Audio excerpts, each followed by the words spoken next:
ಸ್ನೇಹಿತರೆ, ಗಂಡ ಹೆಂಡತಿ ಸಂಬಂಧ ಅಂದ್ರೆ ಅದು ಬಂಧ, ಅನುಬಂಧ, ಜನುಮಗಳ ಅನುಬಂಧ.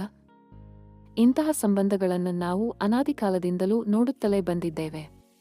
ಪತಿ ಪತ್ನಿ ಅಂದ್ರೆ ಅದು ಪುರಾತನದಿಂದಲೂ ಬಂದಿರುವ ಸಂಪ್ರದಾಯ. ಗಂಡ ಹೆಂಡತಿಯ ಸಮಾಗಮದಿಂದ ಆದ ಮಕ್ಕಳು ಅವರ ವಂಶದ ಪರಂಪರೆಯನ್ನು ಉಳಿಸಿಕೊಂಡು ಹೋಗುತ್ತಾರೆ. ಇದೇ ನಮ್ಮ ಸಂಪ್ರದಾಯ. ಗಂಡ ಹೆಂಡತಿಯ ಸಮಾಗಮ ಅಂದ್ರೆ ಅದು ಶೃಂಗಾರ ಸಮಯ. ಗಂಡ ಮತ್ತು ಹೆಂಡತಿಯ ಸಮಾಗಮ ಪ್ರೀತಿ ಹೇಳುತ್ತೆ, ಸ್ನೇಹ ಹೇಳುತ್ತೆ, ಜೀವನ ಹೇಳುತ್ತೆ, ಬದುಕುವ ಭಾವನೆಗಳು ಹೇಗೆ ಅಂತ ತೋರಿಸಿಕೊಡುತ್ತೆ. ಗಂಡ ಹೆಂಡತಿಯ ಪವಿತ್ರ ಶೃಂಗಾರದ ಸಮಯವನ್ನು ನೀವು ತಿಳಿದುಕೊಳ್ಳಲೇಬೇಕು.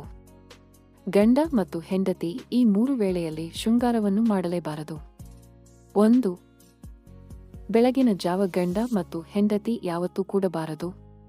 ಯಾಕೆಂದರೆ ಅದು ಪೂಜಾ ಸಮಯ. ಆ ಸಮಯ ಯಾವತ್ತೂ ಶೃಂಗಾರ ಮಾಡಬಾರದು. 2. ಉಳಿತದ ಸಮಯ ಪೂಜಾ ಸಮಯದಲ್ಲಿ ಹಾಗೂ ಹಬ್ಬ ಹರಿದಿನದ ಸಂದರ್ಭಗಳಲ್ಲಿ ಯಾವತ್ತೂ ಕೂಡ ಶೃಂಗಾರ ಮಾಡಲೇಬಾರದು.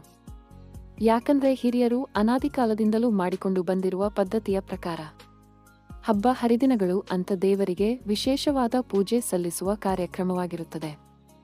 ಆ ಸಮಯದಲ್ಲಿ ಶೃಂಗಾರ ಮಾಡಲೇಬಾರದು. 3.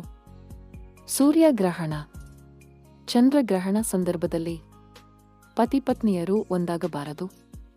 ಯಾಕಂದ್ರೆ ಅದು ಗಂಡ ಮತ್ತು ಹೆಂಡತಿಯ ಜೀವನದ ಮೇಲೆ ಪರಿಣಾಮ ಉಂಟುಮಾಡುತ್ತೆ. ಹಾಗೂ ಹೆಂಗಸರು ಮುಟ್ಟಾದಾಗ ಹಾಗೂ ಮಹಿಳೆಯರು ಗರ್ಭಿಣಿಯಾದಾಗ ಕೂಡ ಶೃಂಗಾರ ಮಾಡಲೇಬಾರದು. ಇದು ಮಕ್ಕಳ ಬೆಳವಣಿಗೆಯ ಮೇಲೆ ವ್ಯತಿರಿಕ್ತ ಪರಿಣಾಮ ಉಂಟುಮಾಡುತ್ತೆ. ಸ್ನೇಹಿತರೆ, ಇದೇ ತರಹದ ಒಳ್ಳೊಳ್ಳೆ ಮಾಹಿತಿಗಳಿಗೋಸ್ಕರ ನಮ್ಮ ಚಾನಲನ್ನು ದಯವಿಟ್ಟು ಸಬ್ಸ್ಕ್ರೈಬ್ ಮಾಡಿಕೊಳ್ಳಿ. ಈ ವಿಡಿಯೋ ಇಷ್ಟ ಆಗಿದ್ರೆ ದಯವಿಟ್ಟು ವಿಡಿಯೋನ ಲೈಕ್ ಮಾಡಿ ಹಾಗೂ ಎಲ್ಲರಿಗೂ ಶೇರ್ ಮಾಡಿ.